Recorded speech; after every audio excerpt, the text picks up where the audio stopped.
O my friend, congratulation. কি ব্যাপার, তুই নির্লজ্জের মতো আমার বাসায় আসছিস কেন? আরে এসব কি? আরে বন্ধু, আমার শুধু শুধু রাগ করিস। এত রাগ করিস কেন বন্ধু? আমি তোর জন্য একটা সুসংবাদ পেয়েই তোর জন্য মিষ্টি নিয়ে এসেছি। আরে তুই তো আমার বন্ধু, তুই তো আমার কাছের বন্ধু। তোর একটা সুসংবাদ আর আমি তোর জন্য মিষ্টি নিয়ে আসবো না, এটা কি হয় বল? এই, তুই এখনই আমার বাসা থেকে বের হয়ে যা।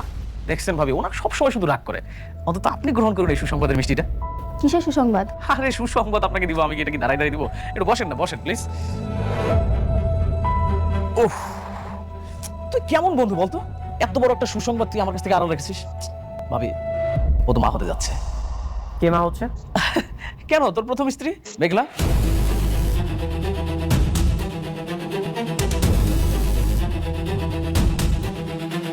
শোন, তোর একটা সন্তান কিন্তু খুব দরকার ছিল। অনিক, উনি যা বলছে সবকিছু কি সত্যি? বিশ্ব, তুমি কি বলছো সব? ও যা বলছে সবকিছু মিথ্যা, বানোয়াট গল্প। তোমার আর আমার মধ্যে ঝামেলা সৃষ্টি করতে যাচ্ছ। আরে ঝামেলা কেন হতে যাবে?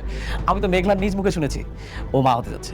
এই যে যেমন আমাদের বৃষ্টি ভাবি ছোট মা হতে যাচ্ছে, আমাদের বৃষ্টি ভাবিকে ছোট মা করে ডাকবে। কত সুন্দর ব্যাপার না? আমাকে আঙ্কেল আঙ্কেল বলে ডাকবে, আর তোকে বাবা বাবা করে ডাকবে। তুই বাবা হতে যাচ্ছিস, এত সুন্দর একটা, কত সুন্দর একটা নিউজ, সেটা তুই আরো রাখছিস।